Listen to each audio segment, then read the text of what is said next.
Hi, I'm Pastor Mike, and welcome to my podcast. Today we're going to be talking about how to read the Bible effectively. You see, I've been doing ministry now for a very long time, and one of the biggest things I constantly hear from Christians is, I just don't read my Bible, or I don't know how to read my Bible. No one's ever taught me.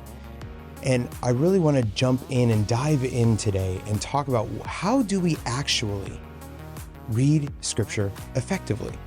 I think we can break this into 3 easy steps. The first one is to listen, the second is to read, and the third is to study. So let's go ahead and start with listen. Most people don't realize this, but the average commute today for most Americans is about 30 minutes to work and 30 minutes from work. That's about an hour a day that you spend on average in the car, just driving to and from work Monday through Friday. We have this amazing technology nowadays that we can leverage as Christians, such as audio Bibles. And I highly encourage you to think about maybe on your daily commute, just listening to Scripture. Now, I know what a lot of you are thinking, well, just listening to Scripture isn't really going to give me a whole lot, is it, Pastor? Is that actually going to help? And I would argue that it will, because it's the first step of 3. Start by just listening to Scripture. Believe it or not, a lot of the questions that you have are going to be answered as you continue to listen to Scripture. A lot of Scripture that seems confusing at first is going to make a lot more sense as you listen to it. And most people think, well, that's going to take forever to listen to all of Scripture. The Bible's huge. The reality is, most audio Bibles only average about 72 hours in length. That's about 3 to 3.5 months if you're listening every single day, Monday through Friday, to and from work. And it's really simple. You can get these free apps like the YouVersion Bible, where you can click play and just start in Genesis, or the public reading of Scripture if you want something a little bit more dramatized and theatrical. I highly encourage the public reading of Scripture for every believer to listen to, because the public reading of Scripture takes Scripture and places it in a whole new realm. It's almost like you're listening to a movie. And it really gets you engaged into what's happening. So that's step 1, listen to Scripture. And that's going to take you about 3 to 3.5 months, maybe even less if you choose to take some days on Saturdays and Sundays to listen to Scripture. And then we can move to number 2, which is to read Scripture. Many of you may say, well, the reason I was listening to it in the first place, Pastor Mike, is because I don't have a desire to read Scripture. But I would argue that after listening to Scripture for 72 hours, you're starting to build that desire. Dallas Willard says it best when he says that we need to cultivate a desire for the spiritual disciplines. And one of those spiritual disciplines is to read Scripture. And if you start spending 1 hour a day in Scripture that's set aside for God, 30 minutes to work, 30 minutes back from work, you'll find yourself very easily able to set aside some time to read Scripture. But this time when you read, instead of just going Genesis straight through Revelation without any breaks, this time you're going to go book by book. So you're going to start with Genesis. And this time when you listen to it or read it, your choice, whichever one you want to do, I want you to read it and listen to it as if you're planning to put together a book report. Ask yourself, who are the main characters? What is the setting of the book? What is the plot of the book?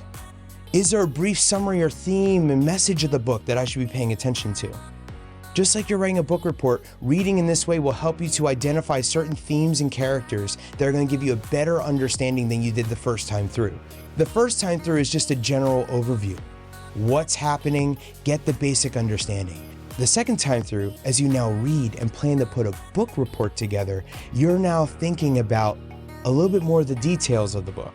And do that for Genesis, then Exodus, then Leviticus, then Numbers, then Deuteronomy. Now, if you choose to do this and set aside time to actually sit down and read, then you'll have the opportunity to do all of this in one sitting. If you choose to continue to listen on your way to work, just budget a couple extra minutes each day so that when you get to your job or where you get to your location that you're driving to after you've listened, just pull out your phone, pull out a notebook, pull out a pen, pull out a piece of paper, and just start writing down a couple notes. So after we've listened, about 3.5 months, and then we've read probably about twice, maybe 3 times as long, we're probably looking about a year. Now we're going to get to the deep stuff. Now we're going to get to studying the Bible. And now that you've set aside that time to listen, you've set aside that time to read, setting aside the time to study is going to be a lot easier. You've now built that discipline in. And now you're reading with a desire to understand. And note, you're never going to fully understand in the first read through, the second read through, the third read through. This is a step that continually happens. When we read with a desire to understand, we're now bringing in other sources. We're looking at a couple things. There's 6 things that we're going to look at. We're going to first, as we read a passage of scripture, we're going to look at the history. What is the history that is behind this book? When was it written? We're trying to understand the context of the passage. So we start with, what is the history? And after we understand the history, which is objective, right? This is the beauty of all 6 of these things are objective. They're not subjective. These are objective things that are true, that we don't have to worry about changing. What was the history? Number 2, what's the land look like? Because land has a huge impact on scripture and has a huge impact on how we read and understand the scripture. And after we understand the land, then we ask, what about the culture? What cultures are at play? The Jews in this area, how was their culture? What were they doing? Were they worshiping in the tabernacle? Were they worshiping in synagogues? Were they worshiping in the temple? How did they dress? Were they dressing like Romans and Greeks, or were they dressing like Jews? What kind of culture am I looking at here? And then after that, we get to, are there any politics that are at play? Are the Jews autonomous right now, or are they under the rule of another nation? And what politics are at play? What are they allowed to do? What are they not allowed to do? What kind of political games are being played behind the scenes that help me understand what's happening in the scripture? And then we get to a very important one, number 5. Who is the intended audience? You see, a lot of Christians miss this and think, well, I'm the intended audience of scripture. I hate to tell you this, but you're not.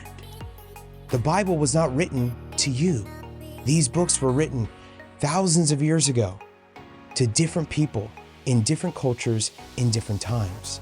And we need to read scripture that way. We need to look at that and ask, who is the audience and how would they have read this?